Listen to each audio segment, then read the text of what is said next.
Hello, everyone. I received an email that I would like to share with you, a question. I'm sharing it directly and reading it to you. It says, Dear Anja and OMNEC, obviously Peter, who sent this email, knows that OMNEC is not answering or reading emails personally because she does not use a computer. That's one of the reasons. So I'm going to read this to you. I have a difficult question. It doesn't, so to speak, come from scratch. I have meditated for years, and according to the practices described by both mentor and the best of Indian gurus or swamis, so much of what they talk about is perfectly in line with OMNEC's philosophy, and one I share. Now I cannot wrap my head, my thinking, or listening to the inner voice or heart or pure consciousness when it comes to say the biggest dictators on the planet responsible for genocide and mass killings, including those responsible for genocides in Palestine, but beyond as well. I'm well acquainted with the transition of the soul when the physical body is used up. However, here and now, in the last 100 years, how to think about these mass killings in the spiritual or existential terms. The temptation is to see the perpetrators dead. But when it comes to, for example, when Osama bin Laden was killed, Martin Luther King went out to say we should not celebrate death even on the worst of perpetrators. But frankly, we can also not sit and watch the killings from the outskirts. OMNEC writes about atrocities done to her. I can grasp this from a person's perspective and relative to the large karma law, but when it comes to killing thousands of others for the sake of killing them to obtain more homogeneity, power, or whatever, I simply don't know. One could call them crimes against humanity. I know the question is tough, and there is no easy answer, but I still seek some clues to work with. Best regards, Peter. So, since this question or this email was addressed to me and to OMNEC, I dare giving my opinion, my perspective on that, because first of all, it's from my feeling, the question is asked from a deep inner longing for truth and real understanding. It's humble, it's friendly, and the last sentence that this Peter wrote was that he knows that the question is tough and that there is no easy answer, but that he still seeks some clues to work with. And since I certainly do not feel that I will be able to completely give the answer, I still can give my perspective and my opinion so that Peter can have some clues to work with. And maybe it can also give you who might be interested in this question, in this particular topic, that you can also have something to work with or to think about. I apologize for my German dialect. certainly there were 1 or 2 words at least in the question that I might not have pronounced correctly. But I'm sure since I shared the screen, you can still read it again if you want to. So I will look at it myself while I'm giving a few hints and a few perspectives on this. One, for example, is that he says, frankly, we cannot sit and watch the killings from the outskirts. So my question back would be, what else but accepting what is? When I hear this, when I read this particular phrase, we can also not sit and watch the killings from the outskirts. There's a few things to it, because one thing, for example, is probably most of what Peter mentions in this question, in this email, is something that he heard about, read about, or watched on videos or in the TV or read in newspapers. What I want to say with that is, I assume that you were not personally involved in these killings or in these experiences.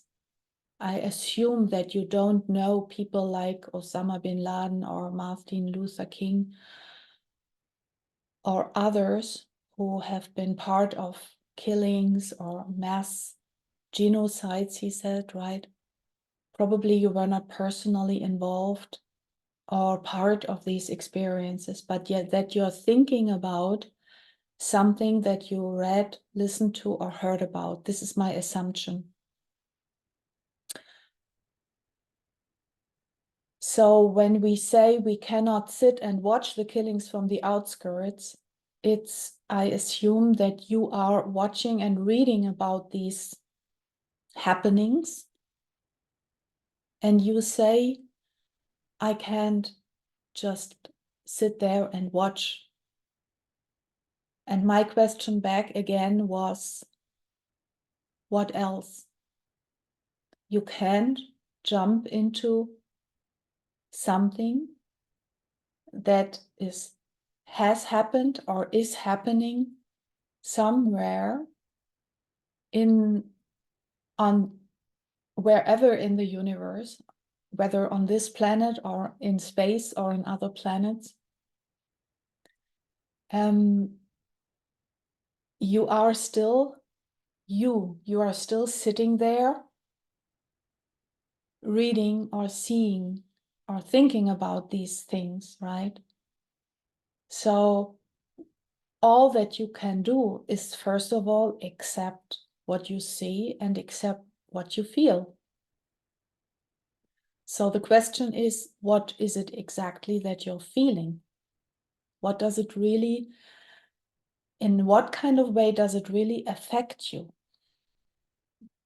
So my assumption is that it mostly affects your critical thinking. And that's probably also why you said the question is tough and there is no easy answer. And that's true. There is not just an answer that would probably be satisfying the same level from where the question comes.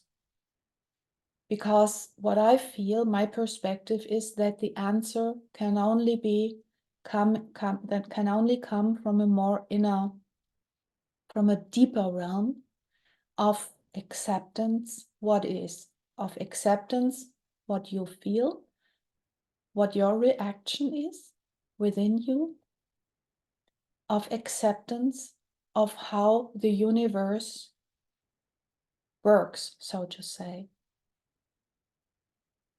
So that was one part of the beginning of my trial to reply, to give a response to that particular question. But there's a little more to it, of course. So you say also, Peter, for example, that much of what you are dealing with and what your mentor, you mentioned your mentors, gurus or swamis, and that you have meditated for years and that you are aware of spiritual practices, and much of what you are aware of is in line, perfectly even in line with OMNEC's philosophy. So when it comes to OMNEC's philosophy, there is also a factor of the divine in the philosophy.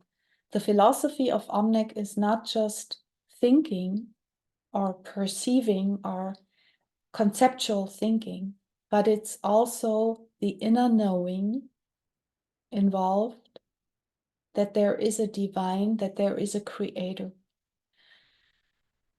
And this is, I feel, a very important to shift to inwardly, that there is a creative force, that there is a creator. And this is just an offer to accept and to include it. Because when you ask about, when you ask OMNEC or ask for an perception or an answer to your question, I must say, or I feel that I have to say, that there is this important, most important factor is this knowing that there is a divine force that is pure energy, pure love, and pure light. And that is beyond the philosophical or conceptual thinking and observing of what is happening within us or in our world, in the seemingly outside world. That means having this knowledge or this perception of a creator, everything that happens, whether in our lives or in our neighborhood or in the world, that we mostly are just aware of through observation or reading. That's what I meant in the beginning by watching TV or reading history books, or rarely, or maybe when you are a journalist and you're really on spot, maybe you're witnessing something. That's possible as well. And still, everything that happens and everything that is and everything that was and everything that is still coming in the future, even time is just a perception, is part of the creator's plan, and the creator is pure being.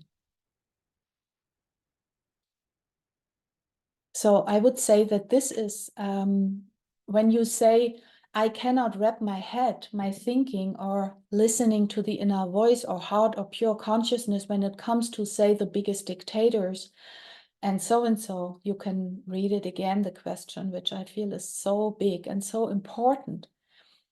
Because in a way, the answer is quite simple. The answer is when you have the perception of God within you, of the creator, then even these things are part of the experiences that souls choose to have.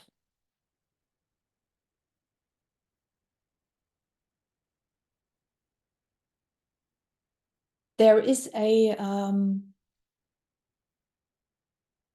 the full concept, or if you say philosophy of OMNEC's teachings when it comes to the divine, is really completely described in her books.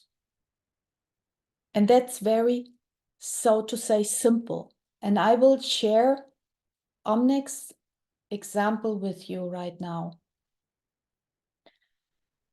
When it comes to the explanation or giving an idea of how you can imagine the creator and creation.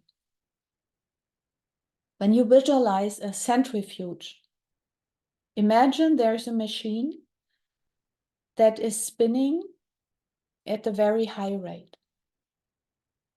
And you throw in water, sand, and rocks. You will see that depending on the density and on the heaviness of the material, all these things will fall at it, will find themselves at a different place within this centrifuge. Meaning, the heavier material, the rocks, will be on the outer edge. And then comes the sand, and then the water. And in the center is pure energy. And this is where the source of creation is. It's pure energy. And yet everything else is part of this creation. So when you think of our polar world, our dual world, the heavier world, where there is also these experiences of cruelty, of killing, of mass murder, of suffering, of conception of death and time, everything that has to do with the experiences of separation is something that has to do with the outer edge of this centrifuge when you visualize this image.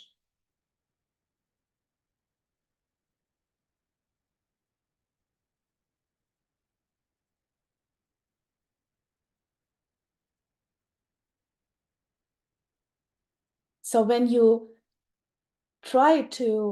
when you are able to accept that there is a creation, that there is a source of energy creating everything that exists out of itself, so that it makes experiences and so that it expands, or even without any motivation, because it just is simply isness. It's simply pure energy. It's simply pure non-dualistic awareness. It's consciousness or love and light.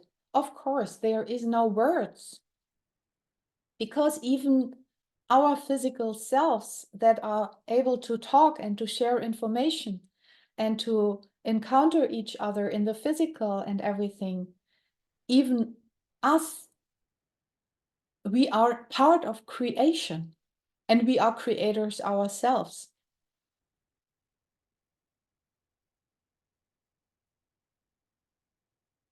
But even words cannot completely transport truth, because truth and love and light and creation is beyond the physical understanding, beyond the brain, beyond death, beyond words.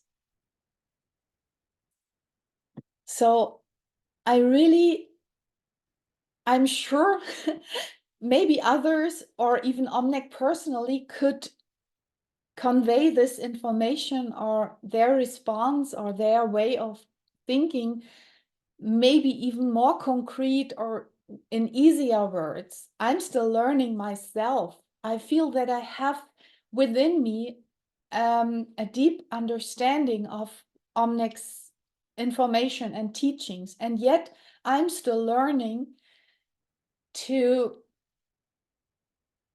come to this point where I'm able to transport it or to explain it in a way that it can really be easier understood.